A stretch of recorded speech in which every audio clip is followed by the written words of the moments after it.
커피 창업에서 가장 중요한 거는 당연히 입지 선정이라고 생각을 하고요. 두 번째로는 바 설계가 중요하다고 생각을 합니다.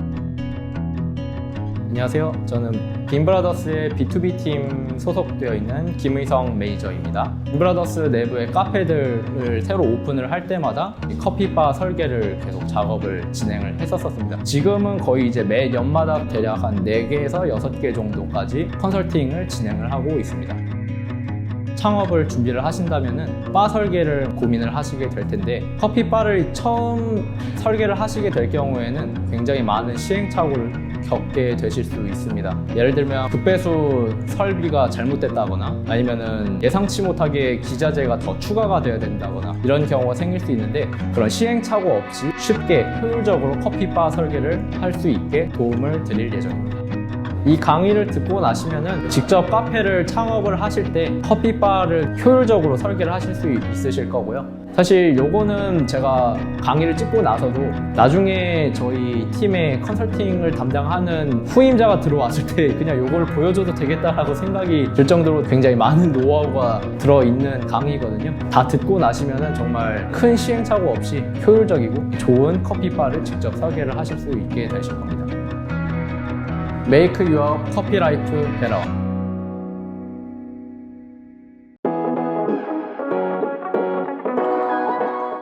안녕하세요. 언스페셜티 에듀 여러분, 반갑습니다. 오늘 강의 진행을 맡은 김의성입니다. 오늘은 이제 챕터 3, 매장에 맞는 기자재 용량 선정과 동선을 고려한 기자재 배치에 대해서 강의를 시작을 해보겠습니다. 동선이랑 기자재 배치는 이제 앞에 챕터 2에서 제가 했었던 내용들을 토대로 각각 기자재들을 어떤 용량을 선택을 해야 되고, 동선을 어떻게 짜야 되고, 기자재 배치를 어떻게 해야 되는지에 대해서 하나씩 설명을 드릴 예정입니다. 그러면은 첫 번째로 기자재 용량에 대해서 설명을 먼저 드릴게요. 기자재는 되게 여러 종류가 있을 수 있는데, 그 중에서 용량이 가장 중요한 3가지 기자재만 제가 얘기를 먼저 드릴 겁니다. 첫 번째는 에스프레소 머신, 그리고 두 번째는 냉장고, 세 번째는 제빙기, 이렇게 3가지만 조금 대표적으로 제가 설명을 드릴 예정이에요. 이 3가지가 가장 중요하기 때문에 예상 월 매출을 토대로 해서 기자재 용량을 선택을 할 건데, 이 월 매출을 토대로 고르지 않으면은 제가 매출에서 설명한 것처럼 냉장고 공간이 부족할 수도 있고, 아니면 제빙기에 얼음이 부족해질 수도 있습니다. 아무리 예상 매출을 조금 정하려고 해도 좀 어려울 것 같다 라고 하면은 제가 챕터 1에서 설명한 것처럼 급배수 전기를 뽑아놓고 나중에 설치할 수 있게 만든다던가 이런 식으로 하시는 방법도 있으니까, 그런 식으로 좀 어려울 것 같다 라고 하면 추후에 설치할 수 있도록 이제 설계 계획을 하시는 게 좋습니다. 기자재 용량 선택 중에서 제일 먼저 에스프레소 머신 용량 선택하는 거에 대해서 설명을 드릴게요. 에스프레소 머신 선택하는 거는 2가지로 설명을 드릴 겁니다. 첫 번째는 그룹헤드 몇 그룹짜리를 사용할 건지 를 설명드리고, 그 다음에는 보일러 시스템을 어떤 걸 써야 되는지에 대해서 좀 설명을 드릴 거예요. 기자재 용량 선택하는 법에서는 약간 조금 제가 실제로 계산을 해서 객관적으로 수치적으로 보여드릴 수 있도록 제가 수식을 좀 몇 가지를 좀 넣었어요. 그래서 계산하는 게 조금 어려워 보일 수는 있지만 하나하나 직접 세세하게 해보시면 전혀 어려운 게 아니니까 직접 다 계산도 한번 해보셨으면 좋겠습니다. 제일 먼저 이제 에스프레소 머신 용량 선택하는 법에서 그룹헤드 수를 선택하는 걸 제가 설명을 한번 드리겠습니다.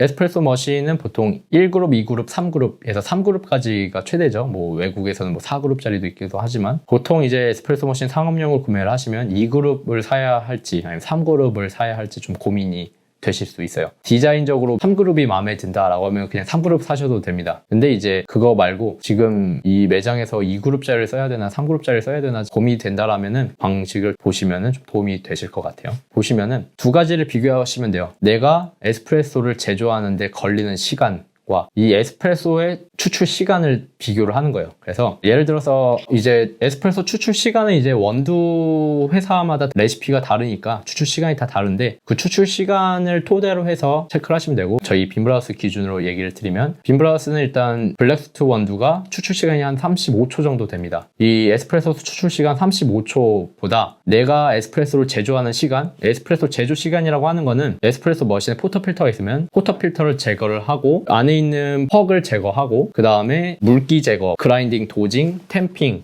그리고 포터필터 결착까지 모든 시간을 다 더했을 때 제조 시간을 얘기를 하는 거예요. 그래서 포터필터 분리부터 결착까지의 시간, 이 에스프레소 추출 시간보다 길거나 같다. 내가 에스프레소 커피 추출을 하는 동안에 에스프레소가 추출이 끝났다 라고 하면은 3그룹 머신은 안 사셔도 됩니다. 근데 제조까지 다 했는데 아직도 에스프레소가 나오고 있다 라고 하면은 3그룹 머신을 구매를 하셔야 됩니다. 왜 그런지 제가 표를 하나씩 보면서 제가 설명을 드릴게요. 예로 들어보겠습니다. 추출 시간이 30초예요. 내가 에스프레소 분리부터 템핑 이렇게 해서 다시 결착하는 데까지 제조 시간이 40초가 걸린다 라고 예시를 한번 들어볼게요. 첫 번째 거. 그러면은 처음에 제가 완전 기계가 처음일 때 포터필터를 분리하고 원두 담고 캠핑하고 끼웠어요. 끼우는 게 이제 40초라고 그랬으니까 10초, 20초, 30초, 40초가 됐을 때 포터필터 도진까지 해서 이제 1번 그룹 헤드에 결착을 하겠죠. 결착하고 추출 버튼을 누르고 이제는 연속 추출을 한다라는 가정입니다.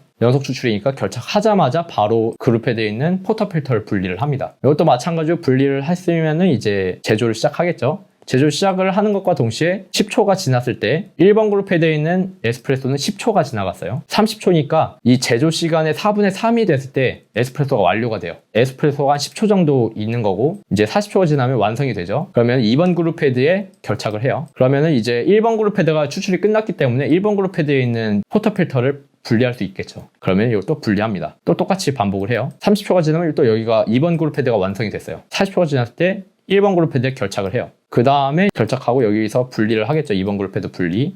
또 똑같이 반복. 이러면은 다시 말해서 내가 제조 시간이 추출 시간보다 길다 하면은 지금 보시면 3그룹 헤드 사용 안 했죠. 굳이 3그룹 헤드 머신을 구매할 필요가 없다. 2그룹 머신으로도 충분히 연속 추출을 할 수 있다. 이런 경우에는 이제 2그룹 헤드를 구매를 하시면 되는 겁니다. 이번에는 추출 시간과 제조 시간이 똑같을 때를 보겠습니다. 추출 시간과 제조 시간이 똑같아요. 그런 경우 한번 보면은 일단 시작하자마자 1번 그룹 헤드에 있는 포터필터를 분리를 하고 여기에서 이제 제조를 시작을 합니다. 그럼 30초가 됐을 때 1번 그룹 헤드에 결착을 해요. 결착과 동시에 2번 그룹 헤드를 분리를 합니다. 2번 그룹 헤드 포터필터를 이제 여기서 제조를 시작을 해요. 그러면은 1번 그룹 헤드 10초 지났을 때 에스프레소 제조도 3분의 1이 지나가겠죠. 30초에 10초니까 3분의 1이죠. 그리고 20초가 됐을 때 3분의 2.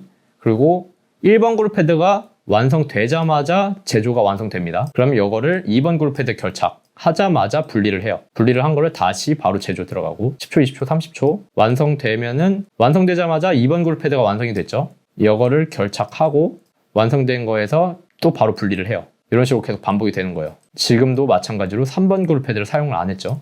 다시 말해서 제조 시간과 추출 시간이 동일하다 라고 해도 3그룹 헤드 머신은 구매를 하지 않으셔도 된다. 연속 추출이 가능하다 라고 보시면 돼요.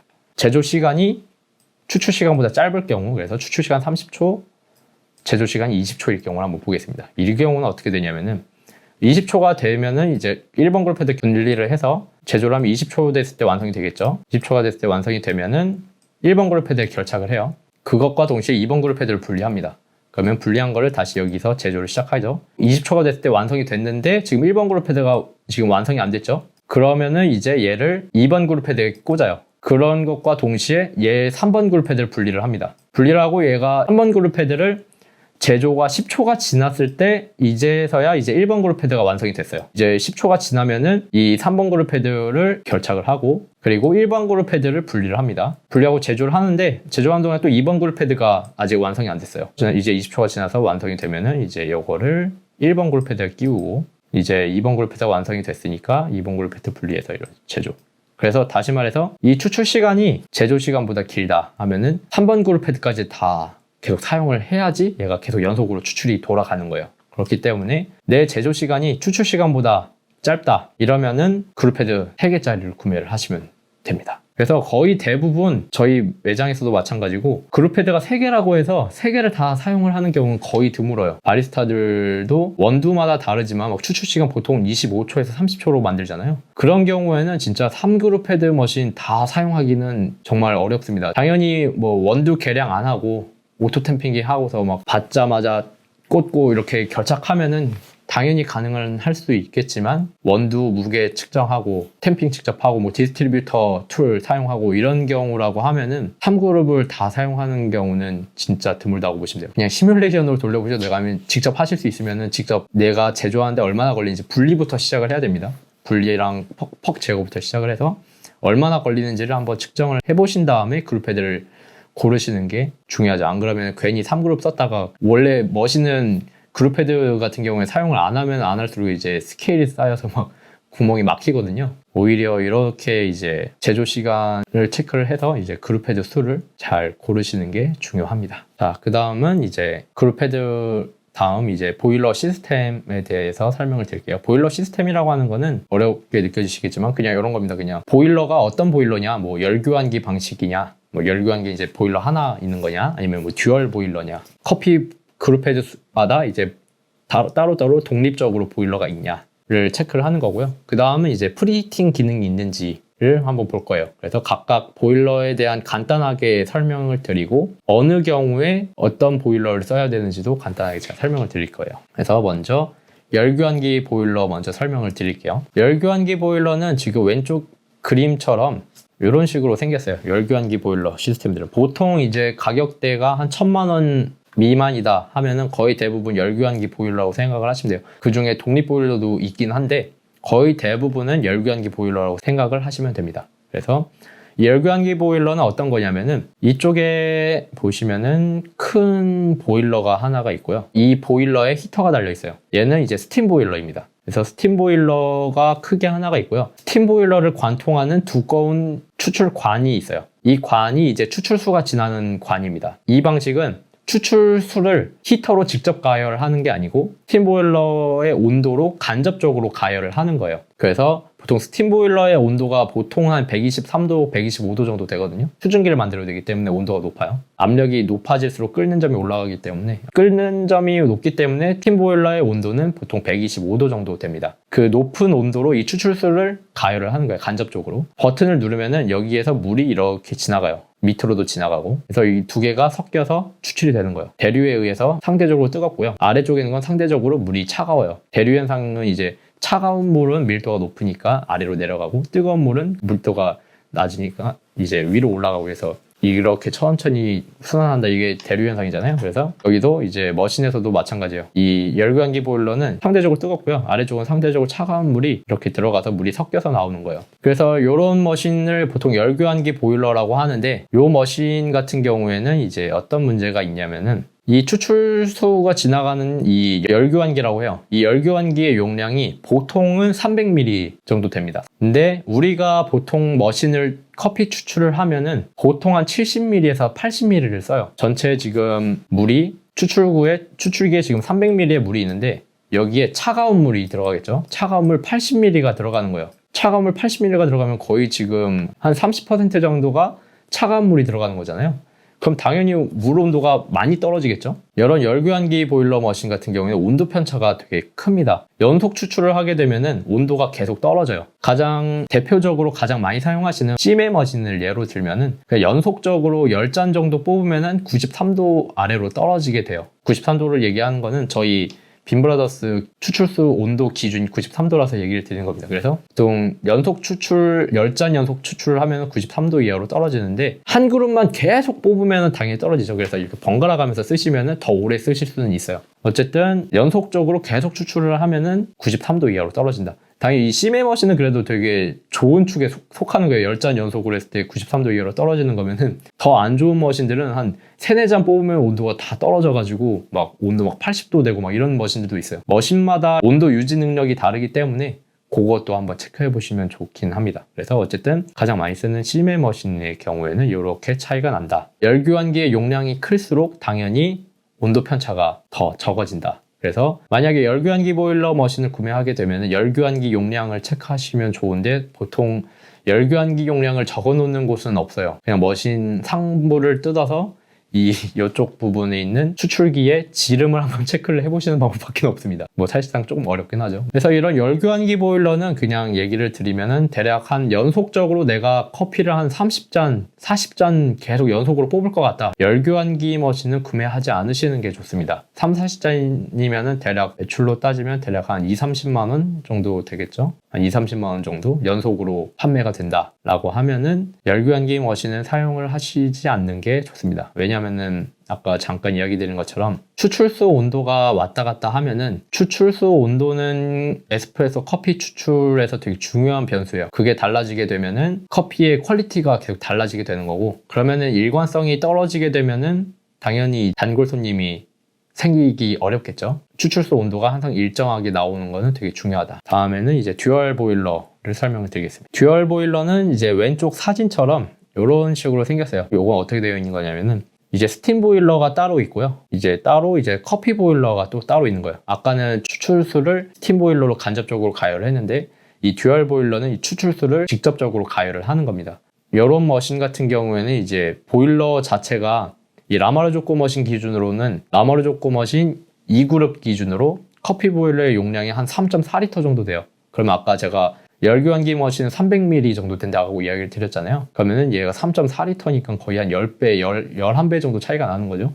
그렇기 때문에 물의 온도 안정성이 되게 좋아요. 물의 안정성도 되게 좋고 오랫동안 사용을 하지 않더라도 얘는 항상 일정한 온도로 유지가 됩니다. 열교환기 보일러는 사용을 오랫동안 안 하면은 온도가 점점 올라가는 문제가 있는데 이 머신은 그런 문제가 없죠. 그래서 항상 일정한 온도로 물을 사용을 하더라도 크게 온도가 바뀌지 않고 이런 장점이 있다라고 보시면 돼요. 그래서 온도 유지 능력이 좋고, 그래서 러쉬가 오랫동안 지속이 된다. 뭐 3, 40잔 이상, 100잔, 200잔 막 이렇게 연속적으로 판매가 된다. 이러면은 무조건 듀얼 보일러를 구매를 하시면 돼요. 듀얼 보일러 이상으로 구매하시는 거는 사실은 뭐 크게 의미는 없습니다. 뭐 사실 듀얼 보일러만 돼도 이미 충분해요. 어떤 매장에서든. 그래서 듀얼 보일러만 돼도 웬만한 매장은 다 커버가 된다라고 보시면 됩니다. 다음에 이제 독립 보일러입니다. 독립 보일러는 지금 왼쪽의 사진에서 보이는 것처럼 이 왼쪽 사진은 이제 달라코르테 머신의 독립 보일러인데요. 각 그룹 헤드마다 보일러가 따로 있어요. 그룹 헤드 위에 지금 보일러가 있죠. 그룹 헤드마다 각각 커피 보일러를 갖고 있는 걸 독립 보일러다라고 얘기를 합니다. 독립 보일러도 근데 마찬가지로 머신의 모델에 따라서 또 용량이 달라요. 보통 달라코르테 머신 같은 경우에는 이 커피 보일러의 용량이 한 500ml 정도 되고요. 라마르조코 머신 같은 경우에는 이제 커피 보일러 용량이 한 1.3리터 정도 됩니다. 또 머신마다 다르고, 그리고 뭐 당연히 라마르조코 그룹헤드 커피 보일러를 이제 채용하는 뭐 슬레이어나 뭐 시네소, 뭐 키스반도 웨스턴 이런 애들도 마찬가지로 한 1.3리터에서 1.5리터 정도 된다라고 보시면 될 것 같아요. 그래서 독립 보일러도 마찬가지로 모델에 따라서 커피 보일러의 용량이 다르기 때문에 용량을 체크를 하시는 게 중요하고, 당연히 용량이 많을수록 온도 안정성이 더 좋다라고 보시면 됩니다. 그리고 마찬가지로 이것도 듀얼 보일러에 비해서 보일러의 용량이 작아요. 그렇기 때문에 듀얼 보일러에 비해서는 조금 온도 안정성은 떨어질 수가 있다라고 생각을 하시면 될 것 같고요. 대부분의 독립 보일러를 채용하는 머신들은 그래서 뒤에서 설명하는 프리히팅 시스템을 보통은 추가를 해요.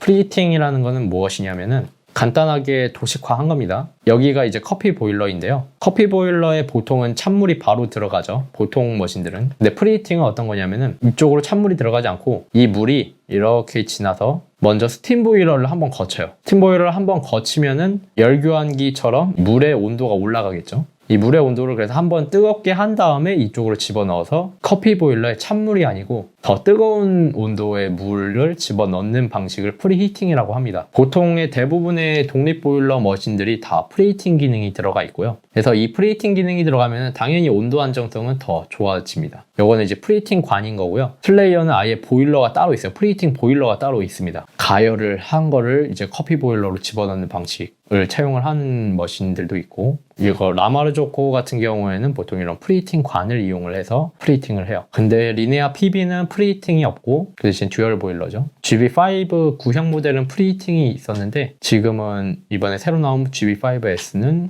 프리히팅이 빠졌습니다. 그래서 그런 차이가 조금 있다. 그 다음은 이제 뭐 수식이 나왔는데 한 번 더 설명을 드리려고 보일러 시스템을 선택을 할 때 그래서 두 가지만 보시면 돼요. 보일러의 용량이 큰지, 두 번째는 프리히팅이 돼서 커피 보일러에 들어가는 물의 온도가 높은 온도로 들어가는지 두 가지를 보면 되는데, 되게 수식이 있는데 요거는 그 열량 계산하는 식을 이제 대략 이렇게 왔다 갔다 하면 이렇게 나와요. 변환을 하면 이런 식으로 나오는데 T가 추출을 한번 했을 때 보일러의 온도를 계산을 하는 식이라고 보시면 돼요. 그래서 추출 버튼을 누르고 끝났을 때 보일러의 온도가 T고요. 추출하기 전에 보일러 온도를 TC, 그리고 추출수 온도, 보일러에 들어가는 물의 온도라고 보시면 돼요. TW. 그리고 A가 보일러의 용량, B는 추출수의 용량, 뭐 70ml를 쓰면 70ml 보시면은 이렇게 돼서 예로 들어보면은 이 500이 보일러의 용량이에요. 보일러의 용량 500ml를 예로 들고 요거는 보일러의 현재 온도, 보일러의 현재 온도입니다. 요거는 추출수의 온도, 차가운 물이 들어간다는 가정하에, 그리고 요거 70은 이제 내가 사용하는 추출수의 양. 그럴 때 이제 요걸 계산을 해보면은 맨 처음에 온도가 95도였어요. 추출하고 나니까 85.78도가 된다. 보일러의 용량이 500ml고 물 온도가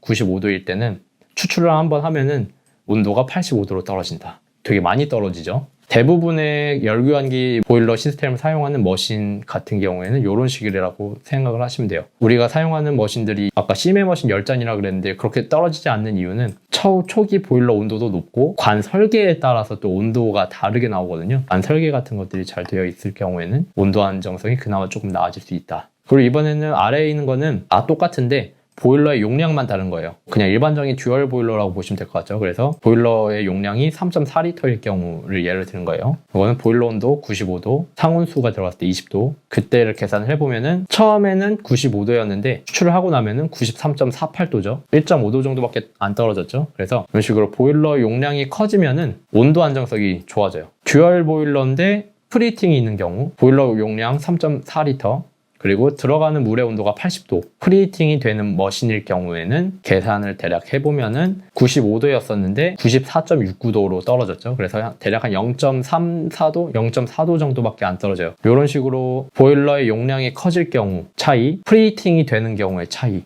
이렇게 보실 수가 있어요. 그래서 보일러의 용량이 중요하고 그리고 프리히팅이 중요하다. 그럼 여기까지가 에스프레소 머신 용량 선택하는 방법이고요. 이번 강의는 여기까지 진행을 하도록 하겠습니다. 네, 감사합니다.